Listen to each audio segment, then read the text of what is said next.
जिससे लोगों की तकदीर पर असर पड़ता है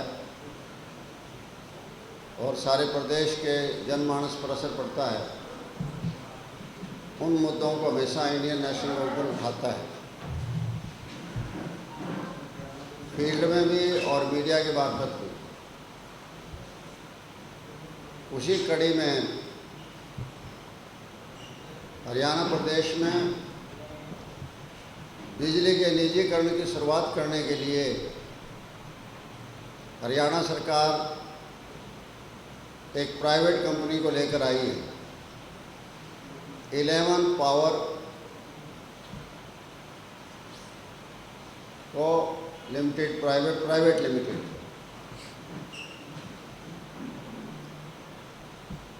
क्योंकि बिना सरकार के कोई भी एप्लीकेशन नहीं डालेगा कमीशन में कि हमें पैरेलल डिस्ट्रीब्यूशन करने का काम, बिजली का काम दिया जाए, और वो भी गुड़गांव के अंदर। गुड़गांव का मतलब है हरियाणा प्रदेश का सबसे धनी हमारा ज़िला।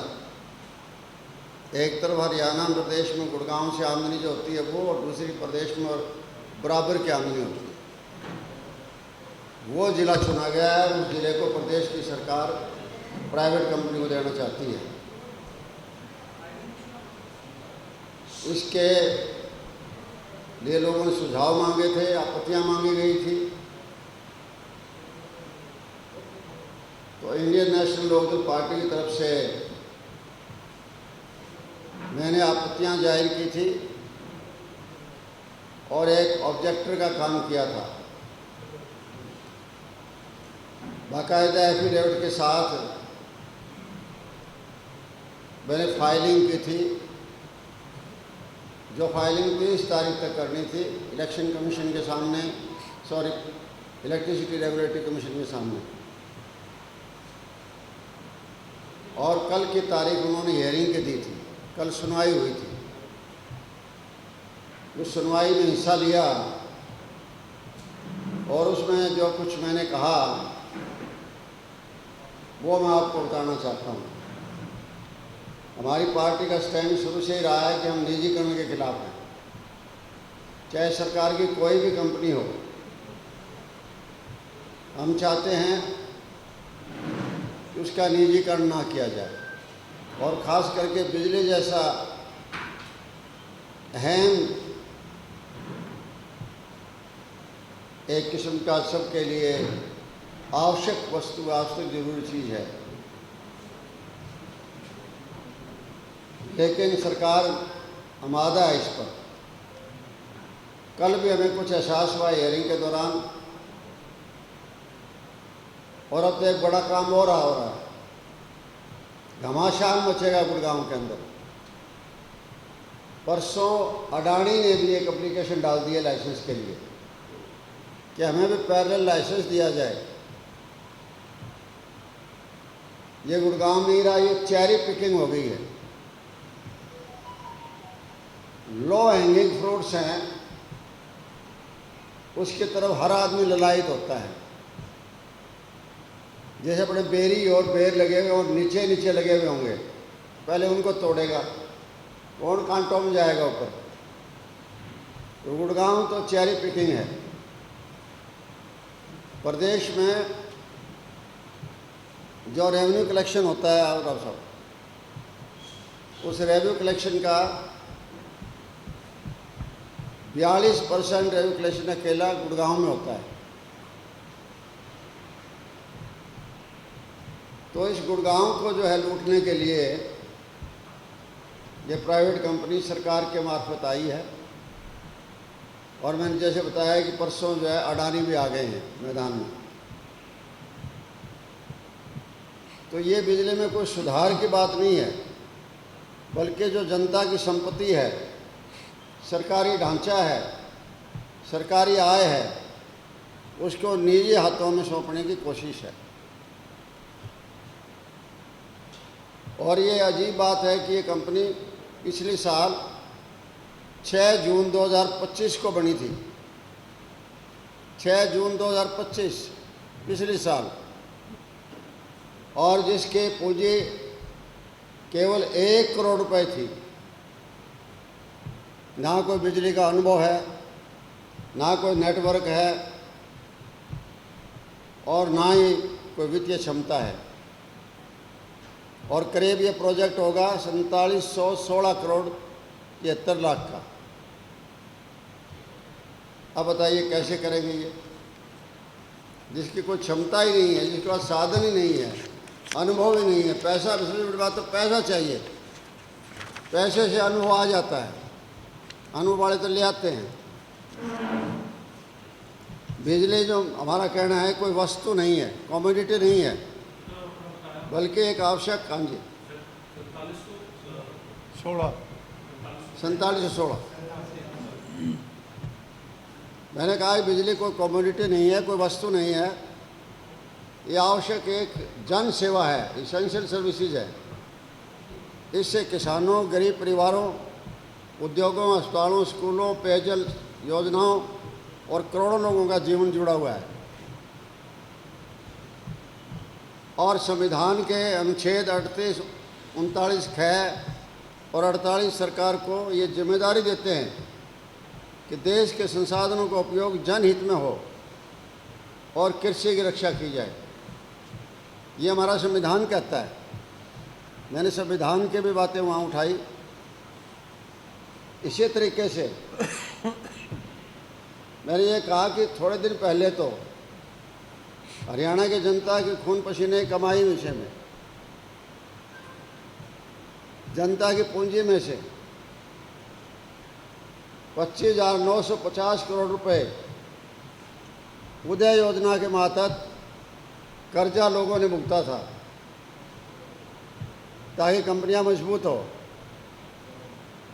और कंपनियों ने अपना ढांचा मजबूत करने के लिए अब तक 44,742 करोड़ रुपए खर्च कर चुके हैं। 44,742 करोड़। और सरकार ने इन सालों में 3352 करोड़ की अतिरिक्त पूंजी भी लगाई है, जिसको इक्विटी कहते हैं, वो भी दे चुकी है। मैंने ये भी कहा कि गुरुग्राम में स्मार्ट सिटी ग्रिड परियोजना चल रही है और उसके तहत 1608 करोड़ रुपए खर्च होने हैं।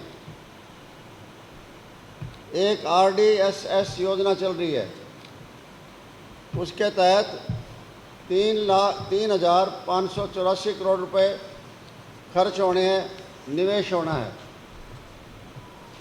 अब देखिए इतना काम गुड़गांव में चल रहा है, इसीलिए तो गुड़गांव में भागे आ रहे हैं।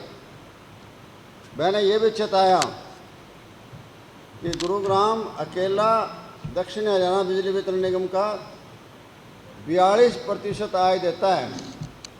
जो रेवेन्यू कलेक्शन है हरियाणा प्रदेश में दक्षिण हरियाणा बिजली वितरण निगम के क्षेत्र में, मैं एक कंपनी की बात कर रहा हूँ, उसका 42% का रेवेन्यू तो कलेक्शन केवल गुड़गांव से होती है। गुड़गांव ज़िले में 2 सर्कल हैं, ज़िला 1 है।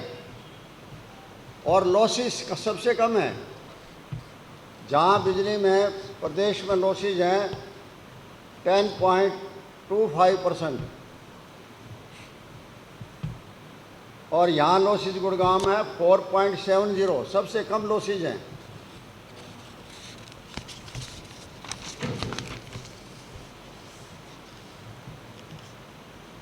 इससे क्या होता है कि जो क्रॉस सब्सिडी सरचार्ज है वो इंडस्ट्री और कमर्शियल कंज्यूमर पर लगता है और वहाँ मैक्सिमम इंडस्ट्रियल और कमर्शियल कंज्यूमर है।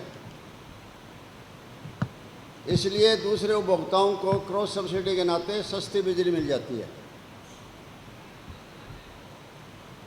वो व्यवस्था भी ख़त्म हो जाएगी अगर ये INC इंडस्ट्री और कमर्शियल एक्टिविटी को ले लेंगे। फिर क्या रह जाएगा? आगे मैंने सर्वोच्च न्यायालय का और एपेलेट अथॉरिटी का भी उदाहरण दिया कि सहसा स्टरलाइट लिमिटेड,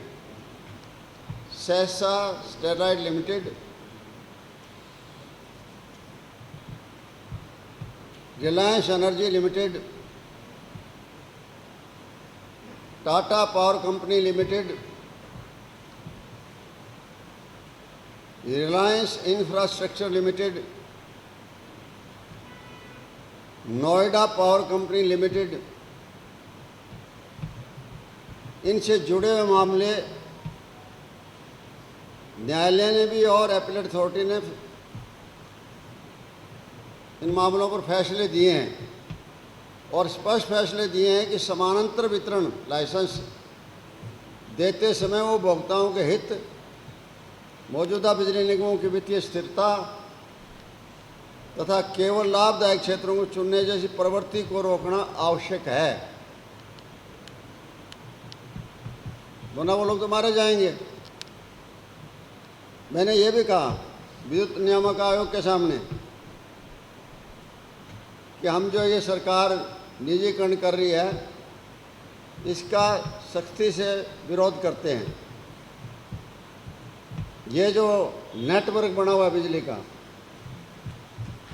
ये लोगों के टैक्स के पैसे से, खून पसीने से, कमाई से और बिजली कर्मचारियों की मेहनत से बना है। इसका उद्देश्य जनता की सेवा करना है, किसी कंपनी को निजी लाभ पहुंचाना नहीं है। हरियाणा की बिजली हरियाणा की जनता की है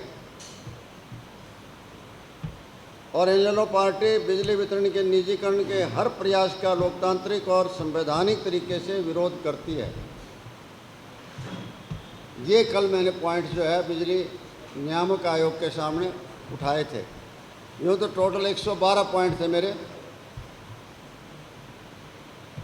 और यही कहा था कि हम किसी भी सूरत के अंदर बिजली का निजीकरण जो है नहीं होने देंगे। लेकिन अब लड़ाई लंबी चलेगी क्योंकि अडानी और आ गया है।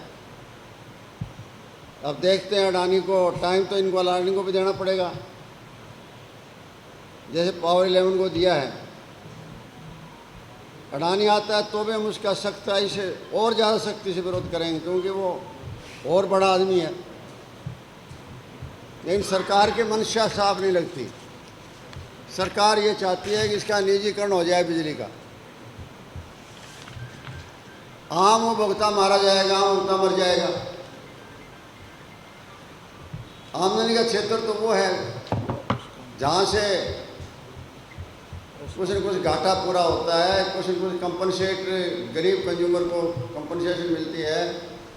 साथ में सरकार भी जो है सब्सिडी देती है एग्रीकल्चर सेक्टर को। हाँ, एक मुद्दा और भी उठाया था कि ये एग्री डिस्ट्रीब्यूशन कंपनी अलग बन गई, उसके बाद तो बिल्कुल ही मारे जाएंगे क्योंकि उन्होंने उस डिस्ट्रीब्यूशन कंपनी से तो कुछ लेना नहीं। बाकी तो फिर सारी घाटे वाली रहेगी, नफ़े वाली रहेगी। एग्री वाले में क्योंकि सरकार सब्सिडी देती है तो एग्री सब्सिडी भी जाएगी और क्रॉस सब्सिडी सरचार्ज भी जाएगा।